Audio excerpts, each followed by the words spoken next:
Pagi. Ya, halo Pak Shalom Bunda. Abuna, selamat pagi. Selamat pagi. Malam Natal. Abuna, selamat pagi. Shalom Bapak Ibu semuanya terkasih. Abuna. Nah, wajah-wajah sukacita dan penuh pengharapan di dalam Yesus Kristus Tuhan, boleh lambaikan tangannya. Shalom Bapak Ibu semuanya. Semuanya sudah kelihatan di layar BW ya. Iya, terima kasih yang sudah siap dan ready. Sudah berbagi senyuman manis dan tampannya di pagi hari ini. Luar biasa. Oke Bapak Ibu yang terkasih, kita ingin langsung mulai ya Bapak Ibu. Pertemuan kita kali ini kita mau segera mulai. Untuk itu mari sama-sama kita satu di dalam doa.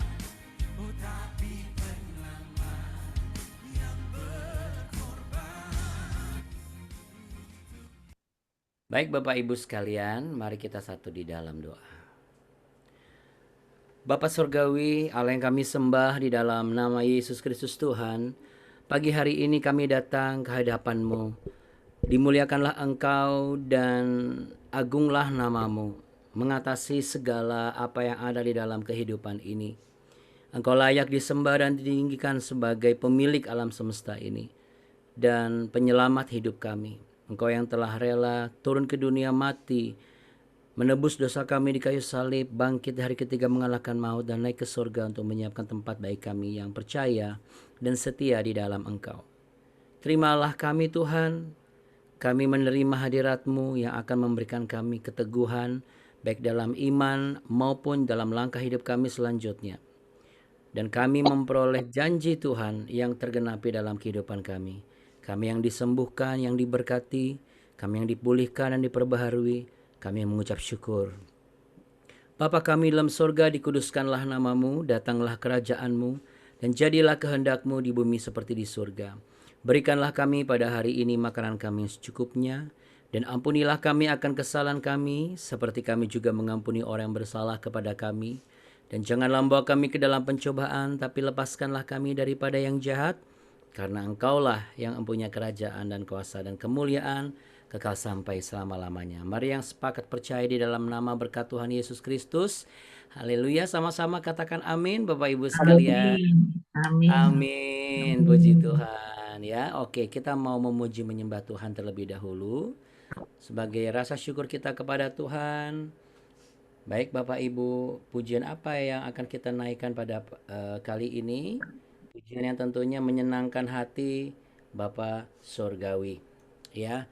Dan biarlah dari pujian ini Tuhan boleh melihat bagaimana kita merindukan sebuah perbedaan yang sejati.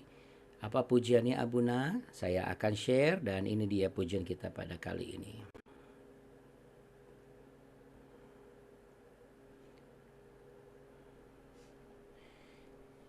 Yang pasti selamat datang di BW dan mari kita memuji menyembah Tuhan terlebih dahulu.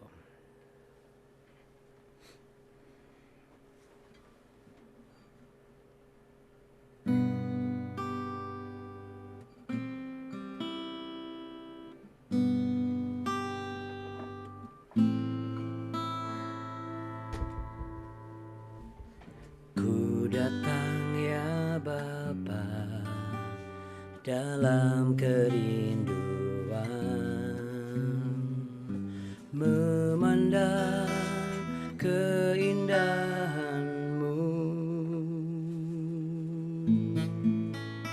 Ku berikan segalanya, semuanya yang ada. Ku ingin menyenangkan hati-Mu, oh Tuhan. Ku datang ya Bapa dalam kerinduan, memandang keindahan-Mu. Ku berikan segalanya, semuanya yang ada, ku ingin menyenangkan hatimu, oh Tuhan. Jadikan aku indah dan kau pandang mulia, seturut karyamu di dalam hidupku. Ajarku berharap hanya kepadamu, taat dan setia kepadamu, Tuhan.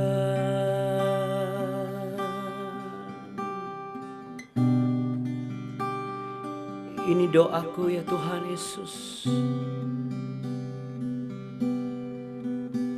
Ini doa kami ya Tuhan. Ku berikan segalanya, semuanya yang ada. Ku ingin menyenangkan hatimu, oh Tuhan. Jadikan aku indah dan kau pandang mulia, seturut karyamu di dalam hidupku. Ajarku berharap hanya kepadamu, taat dan setia kepadamu, Tuhan. Jadikan aku indah yang kau pandang mulia, seturut karyamu di dalam hidupku. Ajarku berharap hanya kepadamu,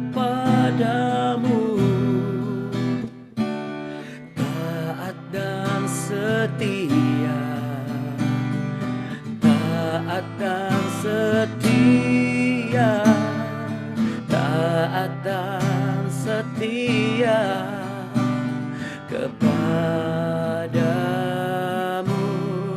Tuhan. Mari angkat tangan sama-sama. Kami memuji kebesaran-Mu.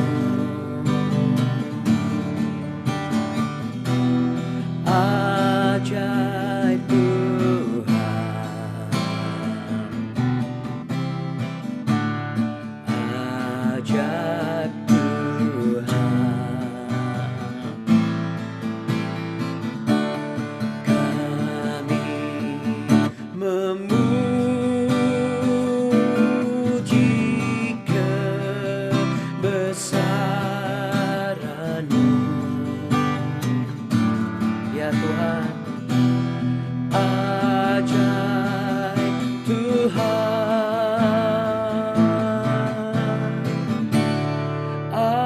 ajaib Tuhan, oh, ajaib Tuhan,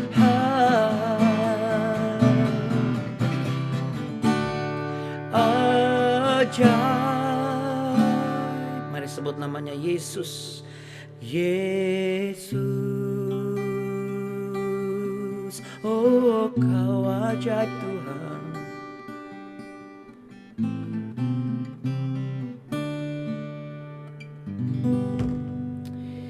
Mari sama-sama katakan amin, Bapak Ibu sekalian. Amin, puji Tuhan. Ya, Kalau orang kaya, orang kaya. Kalau orang miskin, orang miskin. Kalau orang dunia atau orang yang belum percaya mungkin jadikan aku kaya gitu kali. Tapi kita semua orang percaya Bapak Ibu, amin. Bahwa di dalam Tuhan kita akan dibuat kaya. Jadi tidak usah minta-minta kaya Bapak Ibu ya. Tapi harus dibuat, kita harus minta apa? Tuhan, jadikan aku ini indah. Nah, Bapak Ibu yang terkasih, kenapa kita perlu menjadikan hidup ini indah? Indah tentunya sesuai dengan kapasitasnya dan kehendaknya Bapa di sorga ya. Karena kalau indah versi manusia, pasti ujung-ujungnya indah secara fisik, status ya, dan banyak hal. Tapi kalau bicara mengenai indah sesuai dengan standarnya Tuhan, tentu bukan cuma sekedar fisik dan status, tetapi sifatnya adalah keabadian. Ya, apa artinya indah sementara tetapi buruk selamanya? Jadi jauh lebih baik kita di dunia ini, di kehidupan ini diproses sedemikian hebat oleh Tuhan agar kita menjadi indah di hadapan Tuhan. Amin Bapak Ibu. Nah, untuk itulah kita setiap pagi datang mencari wajah Tuhan. Kita beroleh hikmat, marifat daripada hikmat surgawi agar setiap langkah hidup kita ini menghasilkan keindahan. Nah, keindahan yang di mata Tuhan dipandang indah, juga keindahan bagi sesama kita. Nah, kita percaya dan kita berharap apa yang Tuhan limpahkan dan kita dengar dan kita proyeksikan dalam kehidupan kita, lalu kita kerjakan dan lakukan dalam kehidupan kita sehari-hari. Itu yang membuat apa yang indah di hadapan Tuhan menjadi indah di hadapan manusia. Ya, para suami indah di mata istri. Yang beriman katakan amin. Yang para istri tampak indah di mata suami, ya. Katakan amin. Anak-anak juga tampak indah di mata setiap orang tua. Ya, orang tua pun juga indah di mata setiap anak-anak. Mertua indah di mata menantu, menantu indah di mata mertua. Wah, haleluya. Kalau ditanya seperti apa hidupmu? Hidup ini indah. Nah, gitu ya Bapak Ibu. Katakan sama-sama, hidupku indah. 1, 2, 3. Hidupku indah. Amin, amin, amin. Ya, Bapak Ibu yang terkasih sekalian, kita mau sama-sama buka Alkitab kita.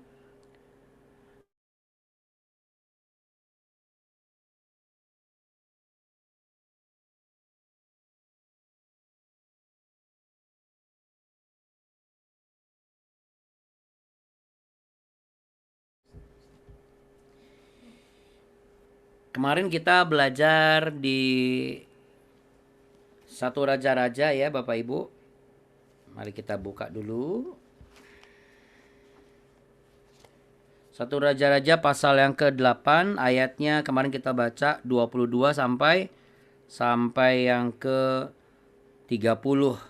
Bahwa kita bicara mengenai doa. Nah, di bagian pertama kemarin kalau Bapak Ibu sudah saksikan tayangan ulangnya, yaitu di YouTube kanal kita Be Worshipper, itu kita belajar bagian pertama, doa, berdoa seperti Raja Salomo. Nah, sekarang kita mau belajar bagian yang kedua Bapak Ibu, ya. Jadi sekarang kita mau baca di 1 Raja-Raja pasal 8. Sekarang kita baca, tapi supaya nggak nanggung kita baca dari ayat 30 sampai ayat 32. Yuk sama-sama kita baca. Ini akan memperlengkapi pembelajaran dan pengalaman doa kita sebagai orang-orang percaya. Ayat 30 ya, 1 Raja-Raja pasal 8 ayat yang ke-30. Kalau ada yang bertanya, apa faedahnya sih Abuna? Kalau saya belajar ini, faedahnya akan sangat besar. Ya, karena ini akan membuat kita semakin bertumbuh. Oke.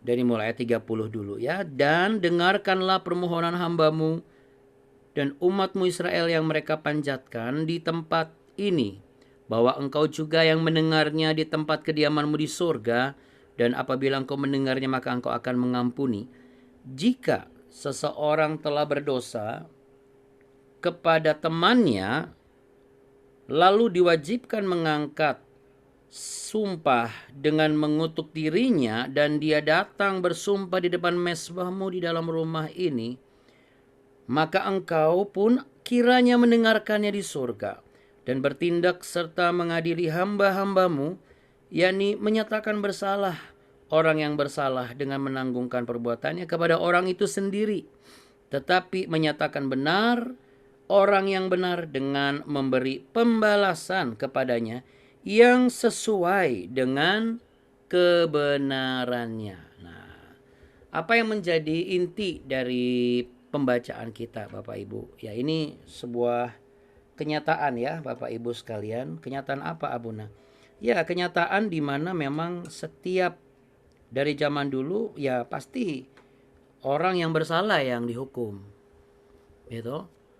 Orang yang bersalah yang dihukum. Dan di sini ketika Salomo berani untuk menyatakan ini di hadapan umat Tuhan atau rakyat bangsa Israel, ini kita bisa melihat kesungguhan di dalam mengikat janji atau komitmen di hadapan Tuhan. Makanya kalau pemberkatan yang benar itu disaksikan oleh lebih dari 2 orang, Bapak Ibu, nggak cuma sekedar saksi. Makanya di pernikahan kita kan nggak dikenal pernikahan siri. Kita tuh dikenal pernikahan yang kudus. Ya, saya bicara konteks sesuai dengan role-nya kita. Kenapa? Karena ketika seseorang mengikat janji pernikahan, berarti dia mengikat sebuah komitmen yang disaksikan oleh Tuhan Allah yang mempersatukan mereka dalam pernikahan yang kudus dan di hadapan para malaikat dan juga manusia. Ya, itu sebabnya ada makan-makan minum bukan bicara mengenai pesta, tetapi bicara mengenai sebagai rasa syukur yang diberikan sebagai korban syukur dan berbagi atas rasa syukur tersebut. Nah, nanti itu makanya berkembang dengan adanya adat istiadat setiap orang, pesta, ada yang semalam suntuk, ada 3 hari berturut-turut, ya itu bebas lah ya.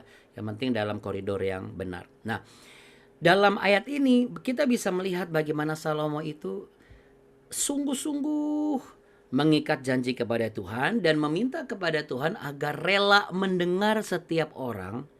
Di sini dikatakan yang membawa perkaranya ke hadapan Tuhan melalui bait suci. Dan Tuhan rela membenarkan yang benar dan menyatakan bersalah orang yang bersalah. Sekali lagi, biar Tuhan tuh rela membenarkan yang benar dan menyatakan bersalah orang yang bersalah. Apa maksudnya yang bisa kita renungkan? Nah, beberapa hal. Yang pertama adalah tentu kalau kita proyeksikan ke dalam kehidupan kita, kita bisa lihat ya, ada satu firman Tuhan yang berkata bahwa kuduslah kamu sebab aku Tuhan Allahmu kudus. Sesungguhnya bait itu adalah kamu. Ini bicara mengenai apa? Kalau kita rindu mau doa kita didengar oleh Tuhan, hal yang pertama, hal yang harus kita ingat, selain kita mengagungkan Tuhan dalam berdoa, kita memuliakan Dia terlebih dahulu, jangan langsung minta. Lalu yang kedua, kita juga mohon apa yang kita minta kemarin kita belajar? Betul sekali. Kita minta pengampunan daripada Tuhan. Itu sebabnya Tuhan Yesus ketika Ia inkarnasi jadi manusia, Ia mengajarkan sebuah doa. Dan dari doa itu merupakan sebuah contoh dan akses bahwa kalau engkau mau didengar doanya, engkau harus minta pengampunan dulu, jangan minta yang lain-lain gitu. Engkau minta kekudusan dan pengudusan dulu. Karena dari kekudusan itulah akses itu terbuka dan itu jalurnya benar. Kenapa? Karena Tuhan Allah kita adalah kudus. Jalannya yaitu gitu. Melalui jalan itulah kita bisa didengar. Tapi kan tidak semua orang datang tuh benar, Abuna. Itu sebabnya Salomo tadi minta, kalau yang benar kiranya dibenarkan. Tapi kalau yang salah ya dinyatakan salah. Ini bicara mengenai keadilan, ya. Nah, kalau bicara mengenai keadilan, sudah barang tentu kalau kita mau adil di hadapan Allah dan manusia, setiap orang harus mempertimbangkan yang saya sampaikan, saya sebut sebagai konsep keadilan sejati. Katakan konsep keadilan sejati. Apa sih maksudnya, Abuna? Roh Kudus memberi sebuah hikmat tuntunan kepada saya begini. Kalau kita bicara mengenai orang adil, ya, saya rasa tidak ada orang adil itu meminta Tuhan berlaku tidak adil, betul nggak? Iya dong. Orang adil itu pasti tidak akan minta perlakuan khusus, baik bagi dirinya sendiri maupun bagi orang lain. Orang yang benar tidak akan keberatan, artinya begini, orang yang benar tidak akan keberatan jika dia itu dihukum karena kesalahannya. Demikian juga orang yang benar tidak akan senang kalau orang jahat tidak dihukum. Karena kalau kita melihat orang jahat tidak dihukum, lalu kita biasa-biasa saja, nah jangan-jangan kita pun juga jahat gitu. Tapi kalau kita hidup sebagai orang benar, tentu kita akan berkeberatan. Kenapa nih dia tidak dihukum? Makanya bersyukurlah Bapak Ibu kalau masih punya satu nurani pandangan yang mengatakan, loh ini orang kok kenapa nggak kena hukum ya? Nah itu berarti puji Tuhan. Masih ada nilai-nilai kebenaran dalam hidup kita. Tapi kalau misalnya kita udah nggak bergeming sama sekali, nggak peduli, bahkan menganggap bahwa wah hoki ya dia nggak dihukum. Nah itu kita perlu waspada. Ya, kita perlu hati-hati, introspeksi diri lagi. Ya. Karena apa? Karena ini mengarah kepada konsep keadilan sejati. Setiap manusia kalau mau mendapatkan akses agar doanya itu benar-benar didengar oleh Tuhan. Ya. Dia harus mengalami bukan cuma pertobatan, tapi pertobatan sejati. Kalau dia mengalami pertobatan sejati, berarti dia pasti memiliki konsep keadilan sejati. Sehingga ketika dalam perjalanan hidupnya, dalam perjalanan tanggung jawabnya sebagai pelayan Tuhan, dalam tanggung jawabnya sebagai yang memimpin perusahaan, atau tanggung jawabnya sebagai suami istri dalam keluarga, kan tidak semuanya akan mulus. Yang namanya manusia tidak lepas dari kesalahan. Skala kecil ataupun besar, sengaja ataupun tidak.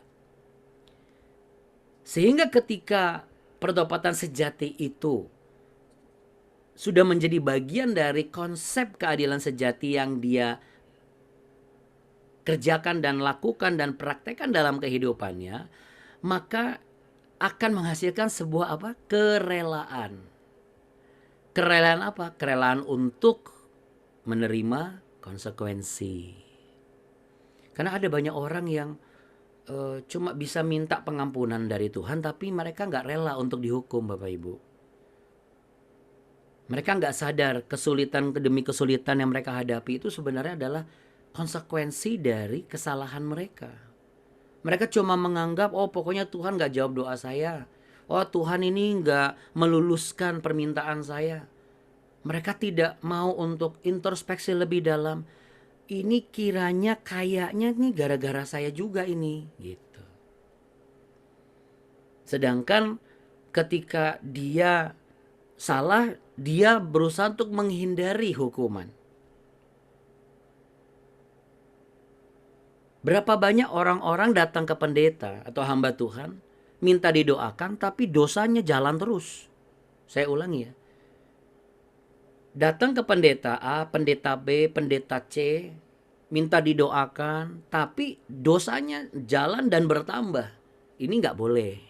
Ini bukan konsep keadilan sejati. Dan ini bukanlah buah dari yang namanya pertobatan sejati. Memang Allah itu Maha Pengasih dan Maha Pemurah. Bukan karena dosa kita yang kita lakukan, lalu kita datang ibadah, datang ke pendeta minta didoakan, lalu kemudian kita berseloroh, oh Tuhan masih mengizinkan. Hati-hati Bapak Ibu. Jangan lupa ada faktor orang-orang di sekitarnya. Jadi maksudnya apa Buna? Salomo juga memberikan sebuah contoh keteladanan. Seorang raja yang mau mendoakan orang-orang yang tidak dikenalnya satu persatu. Makanya dia katakan dengarlah doa mereka. Jadi Bapak Ibu, jangan-jangan kalau misalnya ada seseorang yang berdosanya juga jalan, kesalahannya bertambah, tapi tetap masih diberkati, bukan sekonyong-konyong karena Tuhan itu Maha Pengampun dan Maha Pengasih, super duper, kelenger, sampai nggak peduli, bukan. Tapi ada orang-orang yang mendoakan saudara atau yang mendoakan orang itu. Dan berkat belas kasih Allah lah. Sehingga Allah masih memberikan kesempatan. Oke deh, saya akan berkati kamu. Saya akan berkati dia. Makanya ada satu pujian kan. Di waktuku masih kecil. Ya, yang refnya di doa ibuku, namaku disebut. Jadi kalau misalnya mohon izin nih, menantu-menantu masih kurang ajar sama mertuanya, tapi kok diberkati, jangan salah, jangan-jangan mertuanya rajin mendoakan menantunya. Atau mertuanya mendoakan anaknya yang menikah dengan menantu yang kurang ajar dengan mertuanya. Atau sebaliknya. Ini hal yang bagus. Tetapi kan aksesnya beda gitu. Akses yang ini adalah pengertian akses di mana karena orang menyodorkan satu permohonan untuk orang lain. Berarti kalau akses itu diubah, diletakkan kepada diri kita sendiri nih yang bermasalah misalnya nih. Kita menyadari Tuhan, saya selama ini jahat sama mertua saya, jahat sama menantu saya, jahat sama anak saya, jahat sama suami saya, jahat sama istri saya, jahat sama anak buah saya, jahat sama gembala saya, jahat sama pimpinan saya, jahat sama pengerja saya. Saya minta ampun Tuhan. Wah, Bapak Ibu bisa bayangkan, dikuduskanlah orang ini. Lalu kemudian apa? Keadilan sejati ditegakkan. Satu sisi orang ini akan diberikan kerelaan untuk menjalani hukuman yang memang harus dia alami dan dia jalani. Dia akan memohon pengampunan tapi dia tidak akan menghindar dari konsekuensi hukuman yang memang tetap harus diberikan. Jadi kesimpulannya apa Abuna? Barang siapa yang datang kepada Tuhan, dia harus tahu kalau Tuhan itu punya keadilan yang sejati dan sempurna. Mari letakkan tangan di dada, pejamkan mata. Saya ingin mengajak Anda semua membuka hati dan mengintrospeksi diri kita masing-masing. Kita mungkin minta jadikan kaya, jadikan untuk hebat Tuhan, sehat Tuhan, damai Tuhan, rukun Tuhan. Tapi apa artinya kalau itu sebenarnya nggak indah di mata Tuhan? Di mata manusia mungkin indah. Tapi di mata Tuhan engkau tidak seindah itu. Karena engkau ini bermasalah. Engkau ini menganggap bahwa engkau merasa baik-baik saja. Padahal ada orang-orang yang mendoakanmu. Tetapi biarlah kita semua ketika mendengar ini kita mengintrospeksi diri. Tolong renungkan baik-baik apa yang saya perkatakan ini Bapak Ibu terkasih. Barang siapa datang kepada Tuhan Yesus, dia harus tahu kalau Tuhan Yesus telah datang ke dunia, mati untuk menegakkan sebuah keadilan yang sejati. Karena kita tidak mungkin bisa menuntut Tuhan memutarbalikkan fakta. Kita juga tidak bisa menuntut Tuhan untuk berlaku tidak adil. Itu sebabnya kalau kita datang kepada Tuhan, janganlah minta lebih dulu apa yang kita inginkan sebagai manusia. Tapi mintalah agar Tuhan menjadikan kita layak dan indah di hadapan Tuhan. Dengan cara memohon pengampunan dan mengalami pertobatan. Pertobatan yang bukan cuma sekedar umur jagung, tapi pertobatan yang menghasilkan kerelaan untuk bisa menjalani dan menerima konsekuensi yang harus kita pikul. Itulah tanda pertobatan sejati yang akan memberikan kita sampai kepada keadilan yang sejati. Karena firman Tuhan berkata, bukan untuk seterusnya orang miskin dirupakan. Dan bukan untuk selama-lamanya hilang harapan orang sengsara. Percayalah Bapak Ibu terkasih. Kalau kita dijadikan indah di hadapannya oleh karena pengampunan dan pengudusan itu, maka kita pun tanpa kita harus paksakan, kita akan jadi indah di mata sesama kita.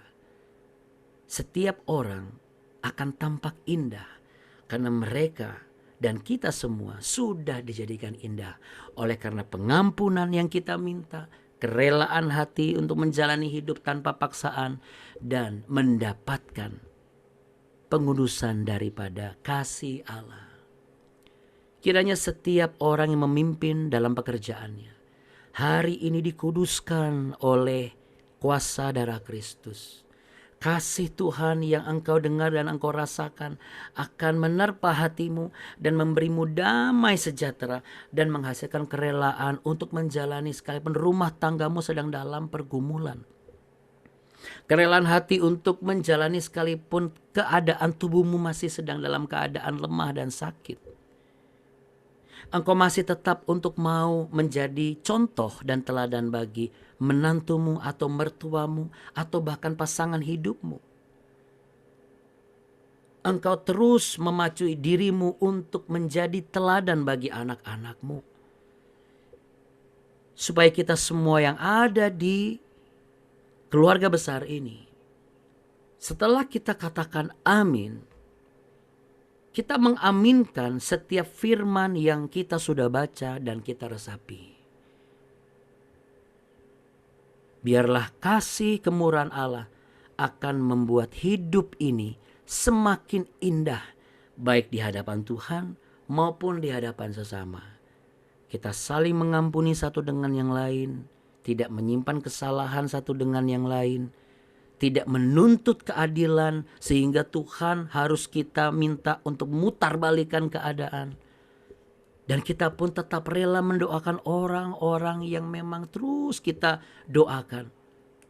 Dan kita tidak pernah lelah untuk melakukannya. Kita tidak pernah berseloroh mengatakan, sampai kapan Tuhan aku harus seperti ini.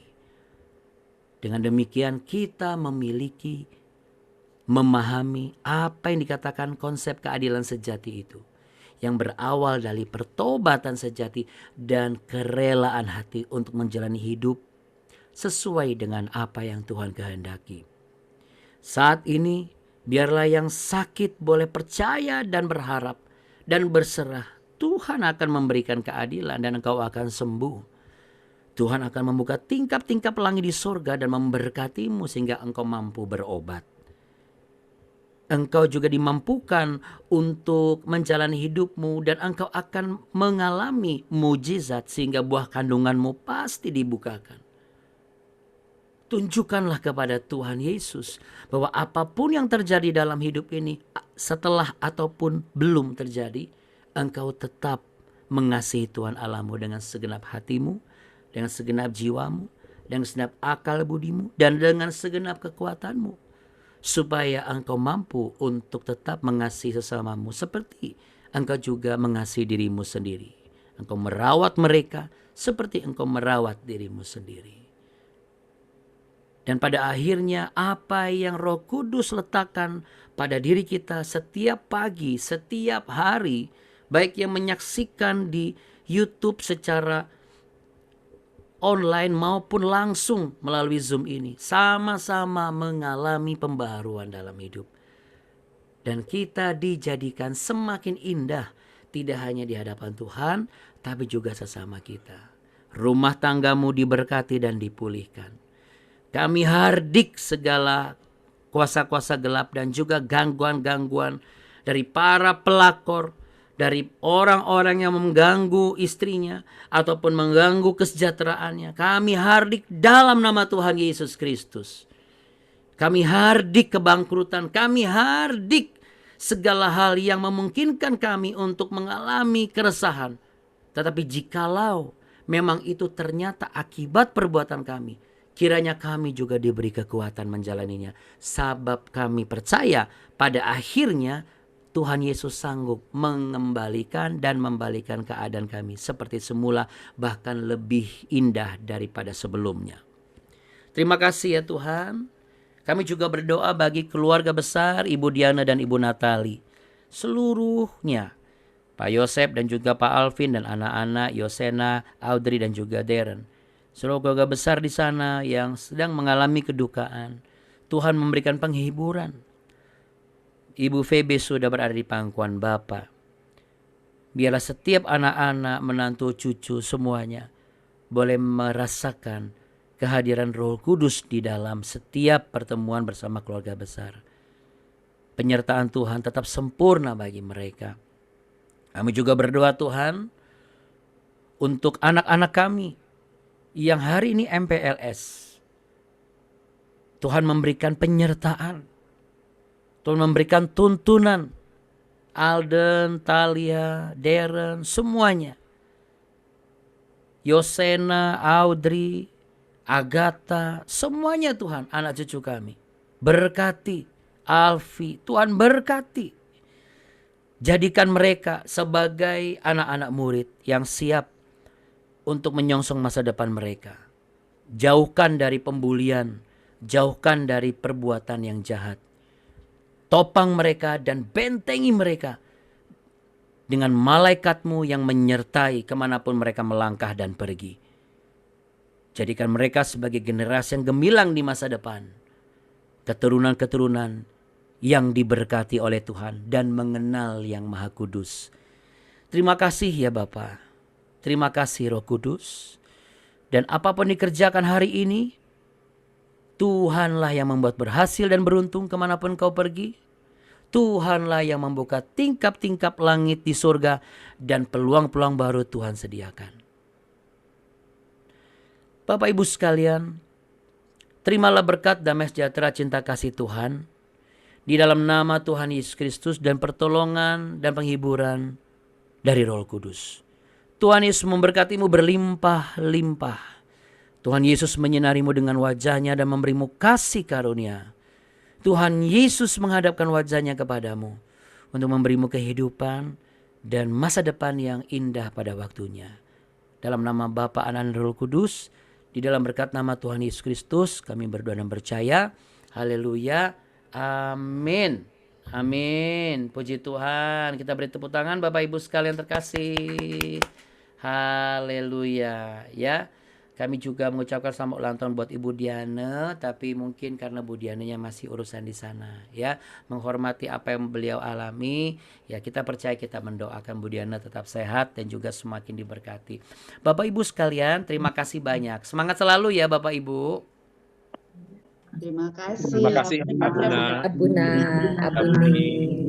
Hai everyone, Abuna, Abuni, saya pamit dulu. Harus berangkat ke sekolah. Lebih pagi. Hati-hati di jalan Bu Helmi. Tuhan berkati. Terima kasih buat pelayanannya kemarin. Tuhan berkati. Abuna, God bless you to Abuni. Terima kasih Abuna, Abuni. Terima kasih Abuna. Terima kasih Abuni. Terima kasih Abuna Abuni. Terima kasih Abuna Abuni. Shalom Bapak Ibu, selamat pagi. Terima kasih dan hati-hati dalam perjalanan Bapak dan Ibu. Tuhan Yesus memberkati. Amin. Amin. Terima kasih Abuna. Terima kasih Abuni. Semangatnya semua 1, 2, 3. Jangan kasih kasih kendor. kendor. Dadah Bapak Ibu semua. Dah. Bye. Bye.